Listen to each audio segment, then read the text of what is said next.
Bonjour Monsieur Mordechai, Bonjour Monsieur Jérémy. de quoi vous allez nous parler aujourd'hui? Nous allons parler de l'argent et de la subsistance. Ah, c'est un bon sujet ça veut dire la parnassa. La parnassa. Donc en fait, je vais vous lire le premier conseil qui se trouve dans le livre L'Ikouté Etzot, traduit sous nos éditions Recueil de conseils de Rabbi Nachman, et hébreu-français. Donc il faut savoir que sur ce livre, L'Ikouté Etzot, Rabbi Israël Baba Saleh, il avait tous les livres de Rabbi Nachman, ou une bonne partie, constamment sur sa table d'études, au quotidien. Et une fois, il a pris l'Ikouté Etzot, et il a dit à son fils, il n'y a pas un conseil au monde que tu ne trouves pas dans ce livre. Donc qu'est-ce que c'est ce livre, l'Ikouté Etzot? C'est en fait l'Ikouté Moharan, l'œuvre majeure de Rabbi Nachman.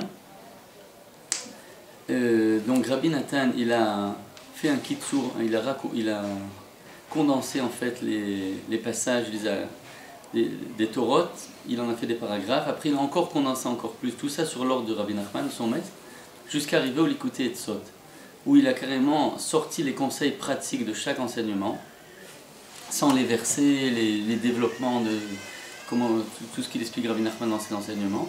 Il a sorti que le conseil pratique, il a classé en fait par thème, par Aleph Bet.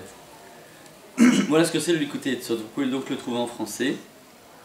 Et donc là, je vais vous lire le premier conseil, qui est très court, sur Mammon et Parnassa, sur la Parnassa. Al-Yedé Dvarim Betelim Velashon Hara Ba'aniyut, à cause des paroles vaines et du Lashon Hara, la mauvaise langue, vient la pauvreté. Gam Al-Yedé Gava Ba'aniyut, aussi à cause de l'orgueil, vient la pauvreté. Et Al-Yedé Zaka Metaken Otam, et grâce à la Tzedaka, on répare cela. Ou même Shir Shefa Benit Asher, et on attire une abondance et on s'enrichit. Donc ça c'est la Etza du L'Ikouté Etzot. Donc maintenant, je vais vous expliquer un peu vous ramenez ce que le Etzot Amovarot, c'est-à-dire des conseils expliqués du petit-fils de Rabbi Nachman. C'est un très beau livre qui n'est pas encore traduit au Keren en français, mais Bezrat Hashem, on espère que ça va arriver. C'est en fait les conseils expliqués du L'Ikouté Etzot, certains conseils, par Rabbi Shimshon Barsky, le petit-fils de Rabbi Nachman. Ou l'arrière-petit-fils, je ne sais pas. Alors il dit en fait, à cause des paroles vaines. C'est quoi les paroles vaines? C'est des paroles en plus. Ça veut dire toutes les paroles qui ne sont pas des paroles de Torah, de prière, de languissement vers Hachem, de louange, de crainte d'Hachem, qui ne sont pas des paroles saintes, et qui ne sont pas non plus des paroles qui touchent à la parnassa, ou alors au sorqué à gouffre, aux besoins du corps. Par exemple, je peux aller dans le supermarché et demander, je voudrais 2 litres de lait, combien ça coûte les œufs. Toutes ces choses-là, c'est des paroles qui sont nécessaires pour vivre. Après, donc c'est pas les plus belles paroles qui existent. Les plus belles paroles, c'est les paroles de Torah et de Tfila. Mais malgré tout, ça rentre dans les paroles permises. Après, tout ce qui est en dehors, quand on commence à parler pour rien, en général, c'est là qu'on arrive à des paroles interdites. Ça s'appelle les Dvarim Betelim, des paroles vaines.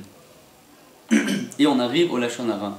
On arrive à des paroles de jalousie, d'orgueil, de haine. On va parler sur l'un, on va parler sur l'autre. Et ça, c'est ces paroles-là qui abîment le Parnassa. Même si on parle des bonnes actions qu'on a fait, de la Torah qu'on a étudiée, mais que le but de nos paroles, c'est de s'enorgueillir ou de prendre des honneurs de ça, même ça rentre dans ces paroles interdites.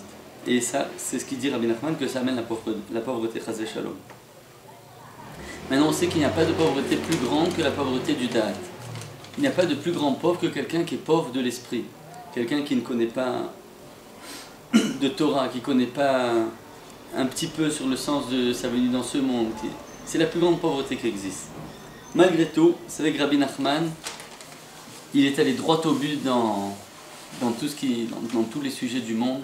Il a ramené toutes les choses à leur source. Regardez qu'à tel point qu'il a maintenant accroché le sujet du Lashon Hara, des paroles vaines et des paroles interdites à la Parnassa.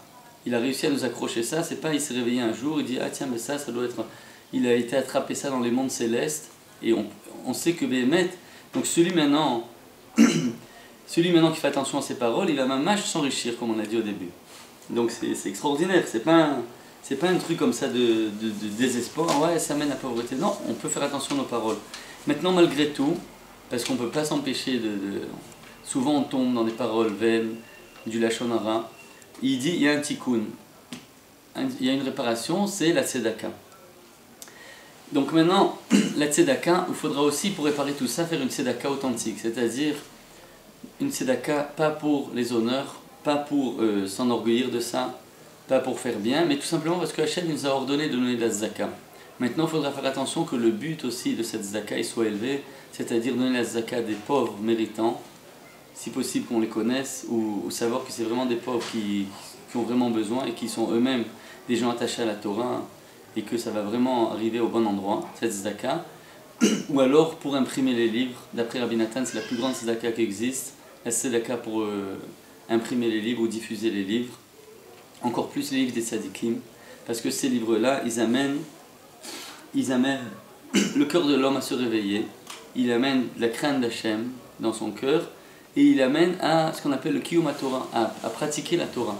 Donc celui qui a une chance de donner de l'argent pour imprimer des livres ou pour les diffuser, maintenant on a les livres de Rabbi Nachman, on sait combien, chacun il connaît au moins une histoire, si c'est pas 10 ou 100, sur qu'est-ce que les livres de Rabbi Nachman ils font dans le monde. Donc celui qui a donné de l'argent pour diffuser ou imprimer, il peut savoir que sa tzedaka a fait pousser des choses extraordinaires. Donc voilà, c'est ça ce qu'on a dit. Et donc, quand on fait cette tzedaka authentique, de manière authentique, on répare tout ce qu'on a dit, toutes ces mauvaises paroles, et on attire une vraie richesse authentique. Ah, merci beaucoup, hein, M. Mordechai, c'est très belle parole. Ouais, tout ce que je vais vous ramener, c'est pas mes paroles à moi, c'est quasiment mot pour mot dans mes mots, quoi, ce qui dit l'écoute Etzot et le Etzot à me voir. Merci beaucoup. Kol Tov.